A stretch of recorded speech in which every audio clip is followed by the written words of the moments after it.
Frédéric Chaumont pour la chaîne Agora TV et la chaîne Jasper Madère. Bonjour à tous. Voici les différents titres qui seront abordés sur cette vidéo. Il ne veut plus envoyer d'armes en Ukraine, mais il veut former des soldats ukrainiens. Macron veut toujours sa guerre. Covid-19 et vaccins. On remet ça. Élections aux États-Unis. Qui va gagner? Emmanuel Macron s'est fendu d'un tweet qui ne manquera pas de vous offusquer. Écoutez plutôt. J'en avais pris l'engagement. Nos militaires forment actuellement 2300 soldats ukrainiens dans le Grand Est avec des équipements qu'ils utiliseront en mission. La brigade Anne de Kiev sera formée et équipée grâce à la solidarité de la France. La solidarité de la France? Est-ce qu'il parle de nous? Monsieur Macron, la solidarité de la France, c'est votre solidarité à vous, avec nos impôts à nous. Avez-vous consulté le peuple français pour obtenir la solidarité de la France? Avez-vous proposé un référendum pour demander le concours du peuple français? Ah ben non, certainement pas. Donc, vous avez bel et bien proposé votre solidarité en volant l'argent des Français, comme d'habitude. C'est donc avec l'argent du peuple que vous faites tout pour déclencher une troisième guerre mondiale. J'ai beaucoup de chance. Ce matin, j'ai reçu un courrier de la Sécurité sociale qui m'indique gentiment que je peux bénéficier gratuitement du vaccin de la grippe et en prime du vaccin contre le Covid-19. Et oui, parce que je suis vieux. Ah ben j'en ai de la chance, mais si je réfléchis bien, et je ne veux pas être grossier, votre vaccin, vous pouvez vous le garder. Le gouvernement a besoin d'argent encore et toujours. Ce sont de nouveau les Français qui vont passer à la caisse. Le coût du travail va donc augmenter comme le coût de l'électricité, dont la taxe va simplement doubler. Et c'est pareil pour la santé et tout le reste. Même sur BFM, ils ne peuvent plus s'en cacher. Les experts sont consternés. Puisqu'en effet, le gouvernement va systématiquement faire le contraire de ce qu'il faudrait faire pour soulager notre pays. Dose d'écho sur BFM, écoutez avec attention. Le budget 2025 est présenté ce soir et on va surtout parler d'économie. Le gouvernement va augmenter par exemple le coût du travail de 5 milliards d'euros en 2025. Ça, c'est une info que BFM Business révèle ce matin. Comment ça va se passer? On a vu effectivement le projet de loi de finances de la sécurité sociale. On va venir baisser les allègements de cotisations. Ces montagnes d'allègements de cotisations qui pèsent 75 milliards d'euros aujourd'hui d'allègements, que depuis 1993, on enlève sur le travail pour que le travail soit moins cher, pour que les entreprises puissent vivre, parce qu'en face, elles ont des montagnes d'impôts records, et pour éviter de tuer l'emploi. Alors, ce qu'on révèle ce matin, c'est que, je vais faire simple, parce qu'évidemment, c'est un peu technique comme toujours, mais les cotisations à un SMIC vont augmenter en 2025 et 2026. Ces cotisations étaient allégées jusqu'à 2,5 SMIC, puis 3,5 SMIC. C'est pareil. Ces plafonds, hop, on va les bouger, histoire de faire des économies. Troisième élément sur la hausse du coût du travail. Tous les éléments d'exonération et d'incitation dont bénéficiait la rémunération des apprentis vont être reniés. Et notamment, au-delà de 0,5 SMIC pour une rémunération d'apprenti, désormais, il n'y aura plus d'exonération de CSG, de CRDS. Là, on aura un petit milliard d'économies. Et puis, il y a un truc qui se précise aussi. C'est pas le coût du travail, mais ça va faire mal à tout le monde. C'est que la prime de 6 000 euros pour embaucher un apprenti, elle va passer à 4 500. Bon, donc si on augmente le coût du travail et si on augmente le coût des apprentis, moi je suis patron, j'embauche plus. Bien sûr, c'est évident, mais c'est même plus grave que j'embauche plus. Oui, il y aura des centaines de milliers d'emplois détruits, c'est ce que dit Patrick Martin, le patron du MEDEF aujourd'hui, dans les colonnes des Échos. Ce qui est plus terrible, c'est l'incroyable retour en arrière. On est en train d'appuyer sur tous les mauvais boutons. On est en train de répéter exactement les choses pour lesquelles on sait que ça ne fonctionne pas et que les résultats voulus sont négatifs et pas positif. On est en train de faire exactement le contraire de tout ce que les rapports et les études préconisent pour moderniser une nation. C'est mon histoire d'Einstein d'hier, la définition de la folie. Un bon impôt, c'est un impôt avec une assiette très large et un taux bas.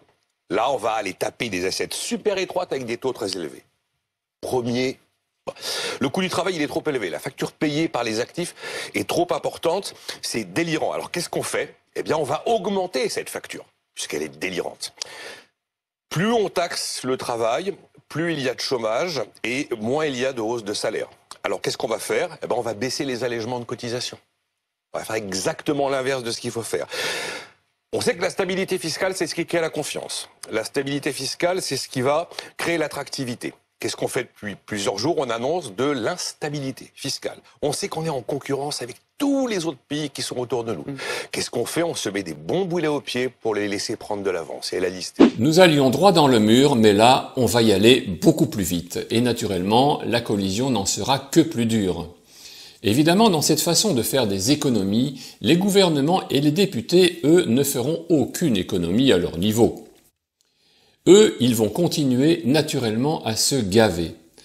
Pourtant, on va demander aux Français un effort supplémentaire de 60 milliards.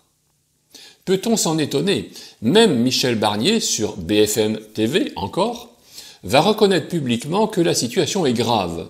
C'est bien sûr un doux euphémisme. Quand on regarde la situation actuelle, on est à un déficit considérable qui nous oblige à emprunter à des taux plus élevés que nos voisins. Ça veut dire un prix à payer chaque année pour simplement payer les intérêts de la dette de 56 milliards d'euros. 56 milliards d'euros chaque année que nous donnons aux autres, à ceux qui nous prêtent de l'argent pour payer les intérêts. Ça veut dire 800 euros par Français, que ce Français ait un mois, soit un bébé ou soit une personne âgée de 80 ans. 800 euros par an, il faut que ça cesse. Moi, si je veux être utile le temps où je suis Premier ministre, je ne sais pas combien de temps, ça dépend du Parlement et de l'Assemblée nationale, je veux marquer cette période-là, quelle que soit sa longueur, par un effort de vérité à l'égard des Français et de responsabilité. Alors nous allons demander un effort de 60 milliards aux Français. Je veux que cet effort soit juste, qu'il soit équilibré. Il sera d'ailleurs, s'agissant des économies, réparti sur une somme de 40 milliards. Tout le monde prendra sa part. Et puis il y aura... y compris la santé mentale. Nous allons préserver les moyens de faire ce que j'ai dit. Michel Barnier va se donner les moyens de faire ce qu'il a dit? Mais il n'a pas les moyens de faire ce qu'il a dit.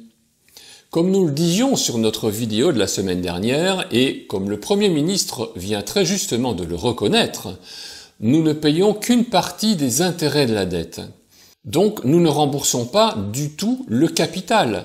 Et en saignant les Français, la dette continue implacablement de gonfler.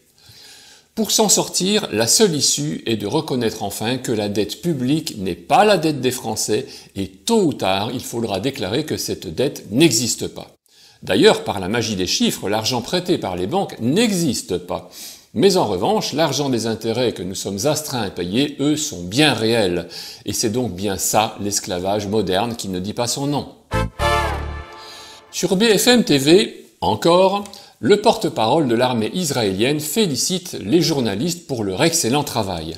En effet, la ligne éditoriale du journal télévisé consiste à adouber l'armée israélienne, ainsi que l'exige la pensée unique pour respecter la propagande imposée par la plutocratie qui finance la chaîne de télévision. En revanche, quand Rima Hassan, un peu plus tard, dénonce cette pratique, la censure directe frappe immédiatement et montre de quelle façon BFM TV se positionne dans son allégeance envers l'armée israélienne. Oui, je parle pas de ce que vous rapportez vous en tant que chaîne et je dis que votre chaîne fait du travail excellent par rapport à la présentation du conflit des deux côtés. Bonsoir. Bonsoir, vous comprenez les sifflets contre le président de la République ou vous les condamnez ? Oui, alors je vous remercie d'abord de votre invitation. Je me permets juste une toute petite parenthèse et puis je vais répondre à votre question. Je veux simplement dénoncer le fait que vous avez été félicité par Olivier Rafovix, qui est un porte-parole de l'armée israélienne, une armée génocidaire, de votre ligne éditoriale. Et c'est très très important pour moi de dénoncer ça à l'occasion de cette interview, parce que ça dit beaucoup de la ligne éditoriale qu'est la vôtre sur le sujet. Et j'espère que vous vous rendez compte quand même que vous aurez... tôt ou tard des comptes à rendre en tant que média. Je réponds maintenant à votre question. Attendez, Rima Hassan. Attendez, vous pouvez pas. Attendez, Rima Hassan. Vous pouvez pas. Non, Rima Hassan, pardon. Vous pouvez pas commencer par nous attaquer. On vous invite. Poliment, ça a été à répondre à des retranscrit sur questions votre chaîne. et vous mettez en doute la ligne éditoriale de BFM TV. Je suis libre de mes propos. Je suis libre aussi de dire que vous vos êtes médias est félicité par un inacceptable. porte-parole de l'armée, d'une armée, c'est inédit. Il n'y a pas de médias qui sont félicités par un porte-parole d'une armée qui par ailleurs est pointé du doigt par toute la communauté internationale. Admettez que c'est inédit. Vous mettez en cause, vous mettez en cause le travail d'une rédaction, c'est inacceptable. Parenthèse fermée. Moi, je parenthèse fermée, Madame Hassan, pas facile. Qui sont relayés sur votre chaîne. Madame Hassan, une seconde. Qui sont relayés sur votre chaîne. Vous avez un porte-parole d'une armée génocidaire qui vous félicite du traitement du sujet. Non, une seconde, parce que vous dites vous aurez. J'ai pas beaucoup de temps, je vais répondre à votre question. Non, sinon je coupe. On arrête l'interview. Vous aurez des comptes à rendre. Non, mais c'est trop facile. Ça veut dire quoi des comptes à rendre? Des comptes à rendre devant qui? Devant qui? Devant quoi? C'est-à-dire que les médias sont censés informer de façon neutre. Quand vous avez une partie au conflit qui vous félicite, c'est comme si vous aviez le Hamas demain qui vous félicitait. C'est très problématique, admettez-le. Donc là, vous avez une armée qui viole le droit international sur beaucoup de choses. C'est la communauté internationale, c'est les juridictions internationales qui le pointent. C'est très problématique que votre chaîne soit félicitée. Écoutez, stop, on va arrêter l'interview, désolé. On va vous féliciter pour ça, on vous remercie. On va vous féliciter pour vos prises de position et des attaques contre BFM TV, désolé. L'interview s'arrête. Quand Rima Hassan explique qu'elle est libre de ses propos, elle a raison. Mais que faut-il penser quand le journaliste Olivier Truchot explique qu'il est libre lui aussi de dire que ses propos sont inacceptables? Au nom de quoi? Pourquoi certaines vérités peuvent être révélées et pas d'autres? La partialité de BFM TV nous apparaît dès lors flagrante et totalement en marge de la déontologie du journalisme. Juge est parti. Les masques tombent et il était temps. Dans moins d'un mois, les élections qui opposent Donald Trump et Kamala Harris aux États-Unis va sans aucun doute créer l'événement. Selon un sondage du New York Times, légère avance de Kamala Harris qui serait à 49% contre 46% pour Donald Trump. Sur CNN, la situation est envisagée de façon très différente et sur 6 scénarios différents, Donald Trump, en rouge, remporterait 270 votes électoraux. D'autre part, il faut reconnaître que le programme du clan démocrate manque de corps et Kamala Harris se refuse systématiquement aux interviews de la presse officielle, préférant user de médias alternatifs plus faciles à modeler. Si on analyse bien la situation, la victoire ne peut pas échapper à Donald Trump, à l'inverse du narratif officiel. Ce qu'il est important de signaler, c'est que certaines personnalités politiques et personnalités du show business ont pas mal de choses à se reprocher dans leur passé et seraient liées pour la plupart aux listes de Jeffrey Epstein. De nombreux dossiers et des milliers d'heures de vidéos compromettantes seraient sans doute déclassifiés si d'aventure Donald Trump était élu. C'est une de ses promesses électorales d'ailleurs. Et voilà ce que l'on peut craindre, les tentatives d'assassinat de Donald Trump vont redoubler car tous les opposants du clan républicain, qui n'ont pas un passé très propre, risquent de finir à Guantanamo. Une fois Trump élu, les révélations vont tomber comme une véritable averse, comme un ouragan. Les coupables vont tout tenter pour arriver à leur fin. Il reste à espérer que Donald Trump a réellement pris toutes ses précautions pour préserver sa santé suite aux 2 dernières tentatives d'assassinat. John Fitzgerald Kennedy, en 1963, n'a pas eu cette chance. Mais Donald Trump a certainement pris ses précautions. Le 9 novembre 2024 est clairement une date où beaucoup de choses risquent de changer aux États-Unis. Mais l'onde de choc sera évidemment mondiale. Chères résistantes et chers résistants, je vous dis à très bientôt.